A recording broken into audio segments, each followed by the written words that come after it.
Chris, do you think it's possible to be unbiased on hardball when your past life, speechwriter for Jimmy Carter, worked for 4 Democratic senators, do you think it's possible to be nonpartisan? Well, I'm what I am, and Right. I always say we're heat-seeking. Is what we are.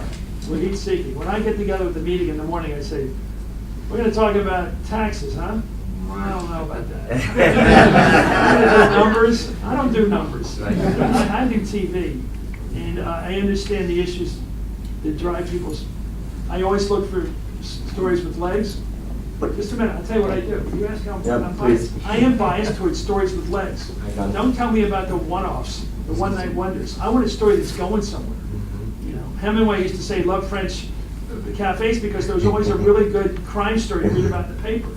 And I like stories that are serial. I like, 7-game series, I like getting into it. And I think that the Russian story is a big story. And I think that my prejudice is in the direction of interest. And I thought the Iraq War was stupid. I was against it from day one. I thought that people like Cheney were telling us stuff that wasn't true and they knew it.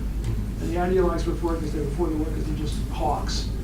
And I thought, and I hate any attempt to screw people's votes. I can't stand the idea that white people can't compete with black voters, so they try to keep them from voting. I think beat them, but let them vote. And I really think that's awful. And there's stuff that's always going on. They're always trying to change the rules, shorten the number of voting days, shorten the number of hours, every gimmick in the world. And we've caught them on tape saying that. They do it so Republicans can win elections. But on issues like infrastructure, what am I? I want this country reunited the way it was in the 40s by rail. I want to get on a train with Cary Grant, and go to Chicago. And I want to have a country that doesn't have flyover country anymore, that you go to Kansas City, you go to Cleveland, the whole country united by rapid rail, 300 miles an hour. This country would be a totally different country. It wouldn't be the elite on the coast. It wouldn't be bipolar like it is. It would be a continental country with everybody involved. Spend a fortune, borrow it. Dick Plum told me, he was Diane's husband, Diane Feinstein, he said you can borrow $30 trillion today at the interest we have right now, and you can pay it back. Because interest is nothing. You can actually build something. I don't hear the Democrats talking about building anymore. What's the matter with them? They sit on their asses. They don't believe in building anymore. Washington was built in the Great Depression. The Empire State Building went up in 31. Okay, this is a country that used to build, and they're scared to death to stick their neck out and say, why can't we be like, everybody here has probably been around. You go to Europe, Captain and I were in Switzerland, you're on that train, you put a little Coke down, you Diet Coke on the thing that doesn't rattle.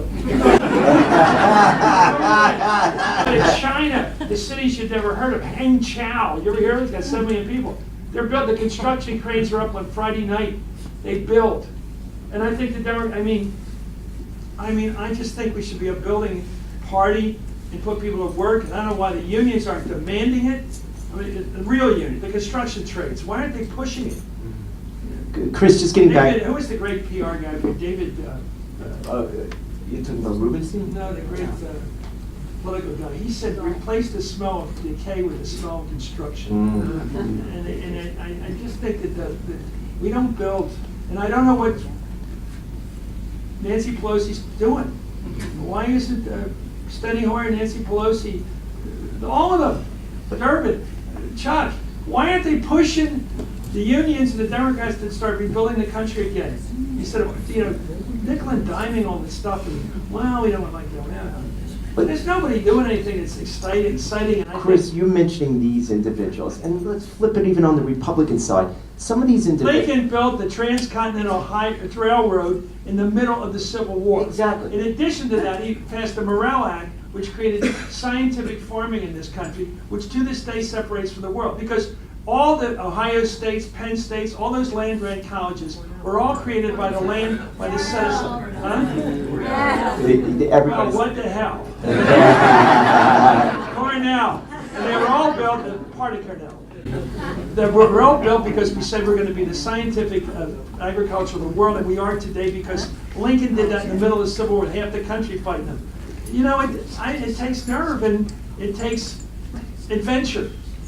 and be for something big. And what are you going to lose? Be for something big. You know that we're dying. When people get in the plane here and they fly to LA, they look at those circles down there. They, what are those circles down there? You know, what is that human life down there? It's farming.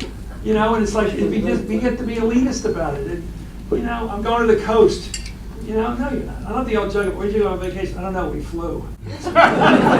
Chris, you mentioned these individuals, but some of these individuals, and individuals on the opposite side of the aisle, Republicans, why do you think some of them go on your show? They know they are going to get a grilling from you. Why do they go on? Well, we invite them. I had a woman on today. She was very why do you nice. accept? She pushed the book at the last minute. We were having a little tussle tonight, and she said, "Well, don't forget, buy the book." You know, I don't know. I've had fights with Trump, and I've had fights with McCain. McCain won't come back. He's got a temper. I hope I get him back. I respect him, obviously. I've got people I want on, like, man, I want Lindsey Graham on. Lindsey won't come back. I don't know. What do you say? It's a tough business. If you do your job, they don't come back. Chris, the problem if you're soft like some of my colleagues who are, you know, are known for being softballs, they come back. Or they go, the lefties go to the left, and the right go to the right. And they go to Steve Ducey in the morning. I mean, all I can say is that guy's got a great Dickensian name.